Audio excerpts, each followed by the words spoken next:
Pandian store சீரியல்ல அடுத்து வர எபிசோட்ல என்ன மாதிரியான ட்விஸ்ட் எல்லாம் இருக்க போகுதுங்கிறத இந்த வீடியோவில் பார்க்கலாம்.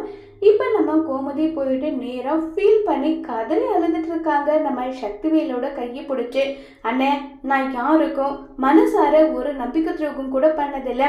எங்கள் குடும்பத்தை பார்த்தீங்களா, நான் மட்டும் கிடையாது என் குடும்பமும் சரிண்ணே, எப்படி ஒரு நம்பிக்கை துரோகமும் பண்ணாத எங்களை இப்படி உட்கார வச்சுட்டாங்களேன்னு சொல்லிட்டு ஃபீல் பண்ணி அழுதுட்டு இருக்காங்க.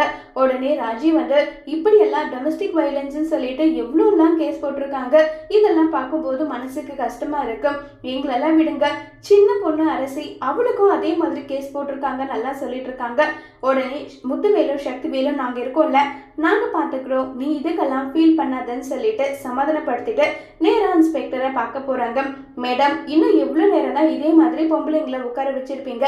சார், அந்த வீட்டு மருமக இப்படி ஒரு கேஸ் கொடுத்துருக்காங்க, அவங்கள விசாரிக்காம எது ஒன்றும் எங்களால் பண்ண முடியாதுன்னு சொல்லிட்டு இருக்காங்க. மேடம், அவங்க அந்த மாதிரி கிடையாது, தயவு செஞ்சு கொஞ்சம் புரிஞ்சுக்கோங்கன்னு சொன்னாலும், சார் நாங்கள் என்ன பண்ணணுமோ அதை தான் சார் எங்களால் பண்ண முடியும், ரூல்ஸ் ஏதோ ப்ரொசீஜர் ஏதோ அதை மட்டும் தான் எங்களால் மூவ் பண்ண முடியும்னு சொல்லிட்டு பேசிட்டு இருக்காங்க. இப்போ சக்திவேலுக்கும் முத்துவேலுக்கும் என்ன பண்ணுறதுன்னு தெரியாமல் வெளியே வந்து நின்றுட்டு இருக்காங்க. அடுத்ததான் வந்து பார்த்தீங்கன்னா இப்போ நேராக நம்ம பாக்கியத்தோட காட்டுறாங்க. பாக்கியம் வந்து இங்கே பாரடி மயில உன் புருஷன் கூட நீ சேர்ந்து வாழணுன்றதுக்காக அந்த குடும்பத்து மேலே கேஸ் போட்டிருக்கேன்னு சொல்லிட்டு இருக்காங்க. என்னென்னமா கேஸ் போட்டிருக்க, வரதட்சணை வாங்குறதா சொல்லிட்டுன்றாங்க. அவங்கெல்லாம் அப்படிப்பட்டவங்க கிடையாது, ஒரு நாளும் வரதட்சணையை பற்றி என்கிட்ட பேசினதே கிடையாதுமா. போது அவங்க மேல இப்படி ஒரு பழியை தூக்கி போட எப்படிமா உனக்கு மனசு வந்தது? என்ன சேர்த்து வாழ வைக்கிறதுக்கு நீ வழி பண்ணிட்டு வரல, இருக்கிற பிரச்சனையை இன்னும் பெருசாக்கி இருக்க நல்லா சொல்லி ஃபீல் பண்ணி பேசிட்டு இருக்காங்க. மயில, உன் புருஷன் கூட நீ சேர்ந்து வாழணுமா வாழக்கூடாதா? வாழணும் தான்மா, அப்படின்னா இதை தவிர வேற வழி கிடையாது. இங்க பார், இந்த கேஸ் விஷயமா என்ன நடக்குறது நான் சொல்றேன். அவங்க என்ன பண்ணாலுமே அவங்களால கேஸ்ல இருந்து வெளியே வர முடியாது. அப்போ நம்மக்கிட்ட வாலண்டரியா அவங்களாவே வருவாங்க. அப்போ வந்து நீங்கள் டைவர்ஸை வந்து நீங்கள் வாபஸ் பண்ணாதான் நாங்கள் இந்த கேஸை வாபஸ் பண்ணுவோங்கன்னு நம்ம சொன்னால் அதுக்கப்புறம் கண்டிப்பாக அவங்க வாபஸ் பண்ணிடுவாங்கன்னு சொல்கிறாங்க. அம்மா, இருக்கிற பிரச்சனையே பெருசாக்குற, அதெல்லாம் ஒன்றும் கிடையாது.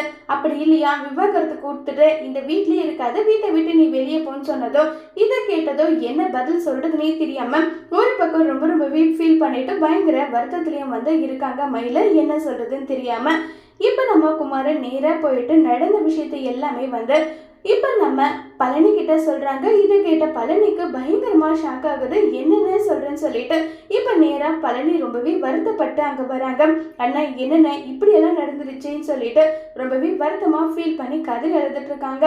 இப்போ போலீஸ் ஸ்டேஷனுக்கு போறாங்க. அங்க போனதும் பழனி, உன் அக்காவோட நிலைமையை பாத்தியாடான்னு சொல்லிட்டு கதறி அழுதுட்டு இருக்காங்க.